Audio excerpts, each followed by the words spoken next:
और जलधारा प्रियो शिव, शिव जी को कोई जल की धार चढ़ा दे तो शंकर जी प्रसन्न हो जाते हैं। अच्छा, पर लेकिन हमने कई मंदिरों में शिव जी की बड़ी दुर्दशा देखी। लोग सीधे व्यक्ति का लोग ज्यादा फायदा उठाते हैं। हमने देखा जंगल में जो पेड़ सीधा होता है उसे वही पहले कटता है। चाणक्य नीति में कहते हैं वो जो टेढ़े पेड़ होते हैं ना उनको कोई नहीं काटता। जंगल में सीधा पेड़ होता है उसी को लोग काटते हैं। दूसरा एक उदाहरण और देते हैं चाणक्य अपने चाणक्य नीति में, बोले टेढ़े चंद्रमा को तो राहु भी नहीं ग्रसता। चंद्रमा अगर आधा है ना तो उसको राहु नहीं ग्रसता, जब पूर्ण होता है तब ग्रसता है। यानी सीधे लोगों को लोग ज्यादा। अब शंकर जी हमारे भोले भाले हैं, बड़े सीधे साधे। तो लोग क्या करते हैं, आज शिव जी के मंदिर में गए, जल चढ़ाया, जल के बाद दही दूध घी, और फिर ऐसा नहीं चढ़ाना चाहिए, अभिषेक होता है पर एक तरीके से, और फिर लगे हैं शिव जी को मलने में। और ऐसा हाल करके रखते हैं। और उसके बाद जल चढ़ा करके वो जो घी लगाया है वो उसको निकालना नहीं, वो वैसे ही लग रहा है। अब उस पे फिर चींटियां हो जाती हैं, कई प्रकार कीड़े वगैरह हो जाते हैं। तो लोग शिव जी की ऐसी दुर्दशा करते हैं।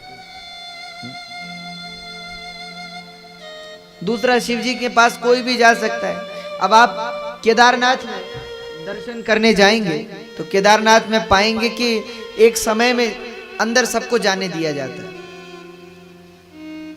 यमन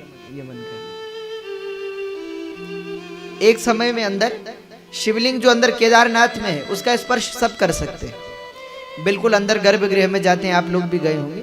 शिव जी का स्पर्श कोई भी कर सकता है, सब प्रणाम कर सकते हैं। पर आप बद्रीनाथ जाओ तो अरे भगवान का स्पर्श तो छोड़ो, पर दरवाजे पे भी स्पर्श करने नहीं देते, दूर से, क्योंकि जानते हैं कि शिव जी की तरह ज्यादा सीधे बने तो ये लोग आफत खड़ी कर देंगे। अब शंकर जी तो बेचारे हमारे ध्यानस्थ रहते हैं, उनको कोई मतलब नहीं।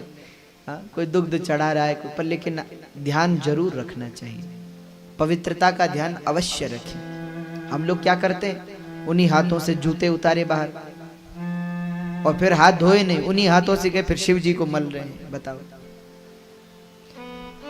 और ऐसा कर देते हैं शिव जी के मंदिर में लोग, तो भैया बहुत ध्यान रखना चाहिए। शिव जी के मंदिर में जाओ, शंकर जी भोले हैं, कुछ बोलते नहीं है, इसका मतलब ये नहीं है कि हम जो मन में आए सो करेंगे। दुग्ध चढ़ाइए, घृत चढ़ाइए, पर उतना ही जितना आपके पास जल है तो फिर वो निकल जाए, बिल्कुल। उसके बाद पोंछ दीजिए। आजकल हमारे मंदिरों की दशा बड़ी बुरी है। मंदिरों में भी जो मूर्तियां भगवान की होती हैं, जहां हर कोई घुस सकता है, आप देखेंगे कि सिर पे तिलक, आंख पे तिलक, कान पे तिलक, मुख पे, नाक पे।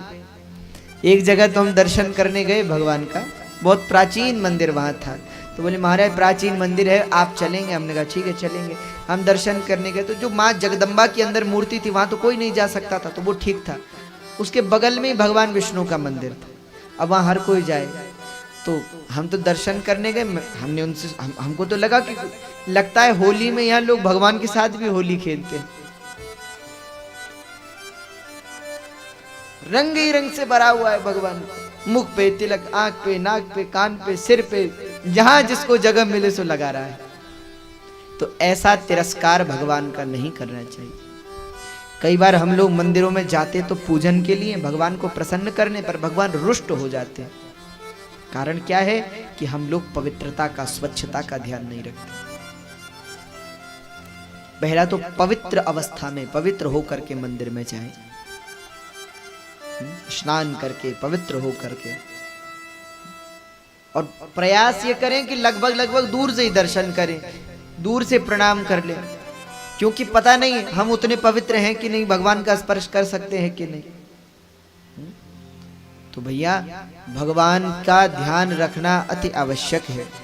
नहीं तो लोग भगवान को प्रसन्न करने के लिए जाते हैं और उनको विपरीत फल देखने को मिलता है। अब शंकर जी तो कुछ नहीं बोलते, पर शिव जी के गण तो नाराज होते होंगे कि देखो तो बाबा बेचारी कुछ नहीं बोलते, उनका क्या हाल बना रखा है। इसलिए पवित्रता